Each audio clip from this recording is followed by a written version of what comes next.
Hi viewers, welcome to our channel. ప్రస్తుతం మనతో పాటు సీనియర్ జర్నలిస్ట్ దాము బాలా సర్నర్ వారితో మాట్లాడదాం. నమస్కారం. నమస్తే.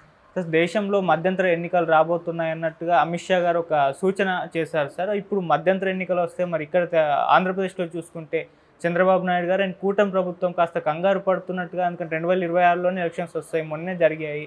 మరి ప్రభుత్వం ఏమన్నా మళ్ళీ ఇంకోసారి రీఫామ్ అవుతుందా లేదా అన్న డౌట్ వస్తుంది. ఎందుకంటే ఇప్పటి వరకు వాళ్ళు ఎటువంటి హామీలు కూడా నెరవేర్చలేదు. అందుకే జగన్మోహన్ రెడ్డి గారు కూడా సైలెంట్గా ఉన్నారు, మోదీ సపోర్ట్ ఉంది కాబట్టి అని అంటున్నారు. మరి ఏం జరిగే అవకాశం ఉందంటారు సార్? ఇప్పుడు మధ్యంతర ఎన్నికలు అయితే గ్యారంటీగా వస్తాయి. దీనికి కారణం ఏంటంటే ఒకే వన్ నేషన్ వన్ ఎలక్షన్ అనే కాన్సెప్ట్ వాళ్ళు ఎప్పుడో 2019లోనే తీసుకొద్దాం అనుకున్నారు, అప్పుడు కుదరలేదు. మళ్ళీ 2024లో కూడా తీసుకొద్దాం అనుకున్నారు, అప్పుడు కుదరలేదు. ఇప్పుడు వాళ్ళైతే సీరియస్గా ఉన్నారు. So one nation one election అనేది వాళ్ళ మోటివ్. సో అంటే దేశం అంతా అసెంబ్లీ ఎన్నికలు, పార్లమెంట్ ఎన్నికలు ఒకేసారి జరగాలి. దీనికి వాళ్ళు చెప్తున్న రీజన్ ఏంటంటే, ఇలా ఒకేసారి ఎన్నికలు జరగడం వల్ల టైం వృధా కాదు, తర్వాత డబ్బులు వృధా కాదు. యంత్రాంగం అంతా కూడా, ప్రభుత్వ యంత్రాంగాలంతా ఎప్పుడు కూడా ఎన్నికల్లోనే గడిపేస్తూ ఉంటుంది.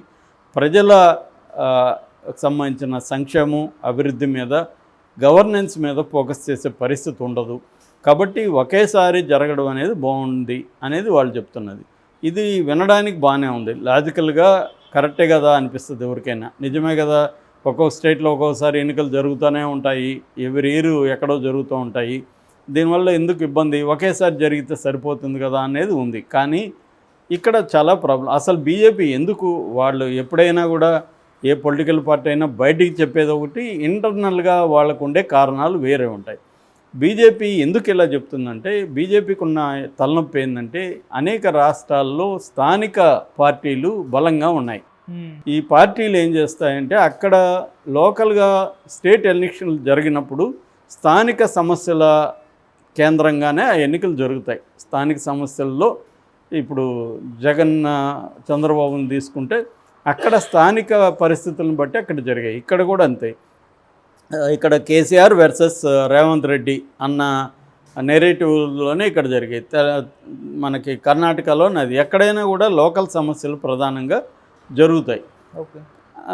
కానీ నేషనల్ లెవెల్లో ఎన్నికలు జరిగేటప్పుడు మోడీ వర్సెస్ అదర్స్ అన్న నెరేటివ్ వచ్చేస్తుంది. అందువల్ల ఇప్పుడు కొన్ని చోట్ల తీసుకుంటే, ఇప్పుడు ఫర్ ఎగ్జాంపుల్ కర్ణాటకలో తీసుకుంటే స్టేట్ ఎన్నికల్లో కాంగ్రెస్ బ్రహ్మాండంగా పర్ఫామ్ చేసింది, అధికారంలోకి వచ్చింది. కానీ నేషనల్ ఎలక్షన్ జరిగినప్పుడు అదే కర్ణాటకలో బీజేపీ బ్రహ్మాండంగా పర్ఫామ్ చేసింది.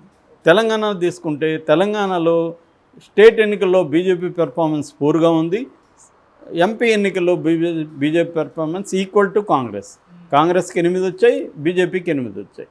సో ఇది అర్థమైంది బీజేపీకి.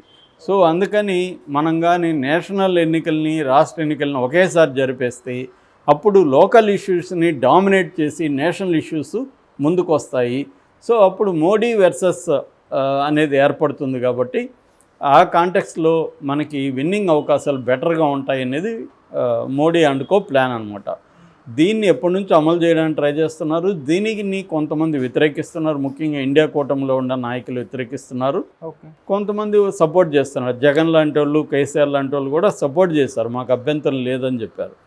సో ఇప్పుడు ఖచ్చితంగా వాళ్ళు నెక్స్ట్ టైము ఎలక్షన్ తీసుకురాబోతున్నారు. ఇప్పుడు ఏంటంటే, కొన్ని రాష్ట్రాల్లో 2026 వరకు ఎలక్షన్లు ఉన్నాయి వరుసగా. ఇప్పుడు హర్యానా, జమ్మూ కాశ్మీర్, మహారాష్ట్ర ఈ ఇయర్లో ఎలక్షన్లు ఉన్నాయి.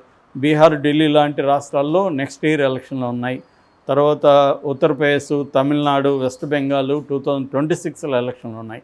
సో ఒక్కసారిగా ఉత్తరప్రదేశ్ ఎలక్షన్లతో పాటు 3 రాష్ట్రాలు ఉన్నాయి కాబట్టి మిగతా రాష్ట్రాలకు కూడా ఒకేసారి ఎన్నికలు పెట్టేద్దామన్న ఆలోచనలో ఉన్నట్టుగా నిన్న అమిత్ షానే ప్రకటించాడు. అంటే ఆల్రెడీ దీని మీద కమిటీ రిపోర్టు కూడా వచ్చేసింది. ఎన్నికలు పెట్టడమే కరెక్ట్ అని రిపోర్టు కూడా చెప్పింది, మేము పెట్టడానికే వెళ్తున్నామని. సో ఇలాగా కానీ పెడితే ఆంధ్రప్రదేశ్ పరిస్థితి ఏంటి? ఆంధ్రప్రదేశ్లో మొన్న బ్రహ్మాండంగా మెజార్టీతో కూటమి ప్రభుత్వం అధికారంలోకి వచ్చింది, చంద్రబాబు నాయుడు సీఎం అయ్యాడు. కానీ ఇప్పటివి 100 రోజులైంది. 100 రోజుల్లో వాళ్ళ పరిస్థితి ఏంటి? దాదాపు 20,000 కోట్లు అప్పు చేశారు చంద్రబాబు. ఈవిరి మంగళవారం చేస్తున్నాడు. దాని తర్వాత నిన్ననే ఖజానా ఖాళీ అయిపోయింది. ఉద్యోగులకు కూడా జీతాలు ఇవ్వలేని పరిస్థితి అని చంద్రబాబు అనౌన్స్ చేశాడు. ఇప్పటి వరకు ఆయన చెప్పిన సూపర్ సిక్స్లో ఏది కూడా అమలు చేయలేదు. ఒక్క వృద్ధాప్య పెన్షన్లో తప్ప ఇంకా ఏ స్కీములు కూడా చంద్రబాబు అనౌన్స్ చేయలేదు. ఈ లోపల వరదలు వచ్చాయి. వరదల్లో దాదాపు 20,000 కోట్లు లాస్ వచ్చింది. ఒక పైసా కేంద్రం నుంచి తేలేకపోయాడు చంద్రబాబు. సో ఈ కాంటెక్స్ట్లో అప్పులని అంటున్నాడు. నిజానికి ఇప్పుడు జీతాలు ప్లస్ పెన్షన్లు కలిపి, అంటే కొంతమంది రిటైర్డ్ అయిన ఎంప్లాయీస్ పెన్షన్లు ప్లస్ జీతాలు కలిపి 5,300 కోట్లు ఇవ్వాలి. వృద్ధాప్య పెన్షన్లు 2,737 కోట్లు ఇవ్వాలి. టోటల్గా ఈ రెండు కలిపి 8,000 కోట్లు దీనికే అవసరం అవుతుంది. అయితే అప్పుల పరంగా తీసుకున్నప్పుడు చంద్రబాబు వెళ్ళిపోయే నాటికి 2019లో 4 లక్షల కోట్లు అప్పు పెట్టేసిపోయాడు చంద్రబాబు. ఆ తర్వాత జగన్ 2019 నుంచి 24 వరకు జగన్ కొంత యాడ్ చేసి అప్పుల్ని 7,48,000, అంటే 7.5 లక్షలు అనుకున్నాం రఫ్గా, 7.5 లక్షల కోట్లు. అంటే ఇతను ఒక 3.5 లక్షల కోట్లు జగన్ అప్పులు చేశాడు ఎక్స్ట్రాగా. సో అలాగా ఇప్పుడుకి టోటల్గా 7.5 లక్షల కోట్ల అప్పు ఉంది. అంటే చంద్రబాబు పీరియడ్లో 22% అప్పులో ఇది ఉంటే జగన్ పీరియడ్లో 13% ఉంది.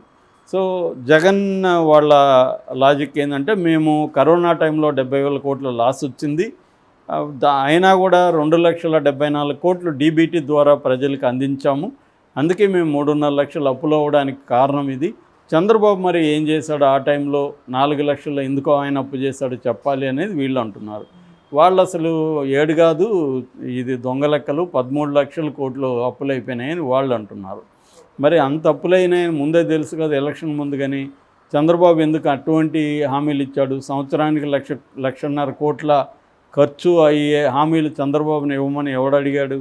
అంటే మోసం చేయాలనే ఉద్దేశంతో కదా, ఆయనకు తెలిసే కదా ఇచ్చాడు. మరి అప్పుడు జీతాలు ఇవ్వలేదని జగన్ని విపరీతంగా విమర్శించారు. ఇదే ఆంధ్రజ్యోతి ఎన్నోసార్లు జీతాలు ఇవ్వలేకపోతున్నారు. ఇప్పుడేమో ఇదే ఆంధ్రజ్యోతిలో ఫ్రంట్ పేజీలో ఇందాక నేను చెప్పిన లెక్కలో ఉంది కదా, జీతాలు ఎంత ఇవ్వాలి, సో జీతాలు ఇచ్చే పరిస్థితి లేదని ఇప్పుడు రాస్తుంది. మళ్ళీ దీనంతా జగన్కి అకౌంట్లోకి పడేయాలని ట్రై చేస్తున్నారు. సరే, జగన్ చేతగానాడు, జగన్ దుర్మార్గుడు, జగన్ సైకో, జగన్ ఇంకోటి భూతము. సరే, నువ్వు వచ్చావు కదా, నువ్వు మరి ఏం చించావు 3 నెలల్లో? మరి మోడీ నుంచి ఎందుకు ఫండ్స్ తీసుకెళ్ళకపోయావు? నీ మీద ఆధారపడి మోడీ ఉన్నాడు కదా అనేది ఇప్పుడు ప్రశ్న.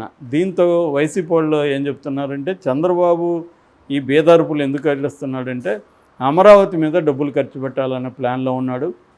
అతని టార్గెట్ అంతా ఈ 5 ఏళ్లలో అమరావతిని డెవలప్ చేయాలనేది.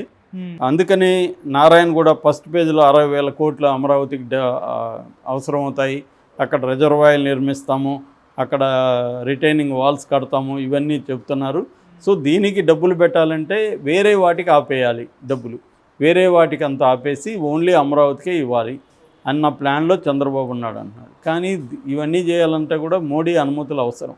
మోడీ 2026లో ఎలక్షన్కి వెళ్ళేట్టుగా ఉంటే ఆంధ్రప్రదేశ్కి పైసా రాల్చడు, పైసా ఇవ్వడు. ఎందుకంటే చంద్రబాబు గట్టిగా మోడీని వ్యతిరేకించి, మోడీని బెదిరించి ధర్మదీక్ష, పోరాట దీక్షలు చేసే పరిస్థితిలో చంద్రబాబు లేడు. ఓకే. సో చంద్రబాబు ఒకవేళ మోడీని దగ్గరిస్తే రేపు పొద్దున వాళ్ళు పవన్ కళ్యాణ్ పక్కకు లాగేస్తారు. పవన్ కళ్యాణ్ బీజేపీ కలిసి రేపు పొద్దున పోటీ చేసే అవకాశాలు ఉంది. ఇండైరెక్ట్గా జగన్ కూడా సపోర్ట్ చేస్తారు. ఆల్రెడీ మోడీ జగన్ సపోర్ట్ చేస్తున్నాడు. ఇప్పటివరకు జగన్ మీద చంద్రబాబు ధైర్యం చేసి జగన్ని జైలుకు పంపించలేకపోతున్నా అంటే దానికి ప్రధాన కారణం మోడీ అనేది తెలుగుదేశం వాళ్ళే చెప్తున్నారు. ఎందుకంటే తెలుగుదేశం వాళ్ళకి అందరికి కూడా అసంతృప్తి ఉంది.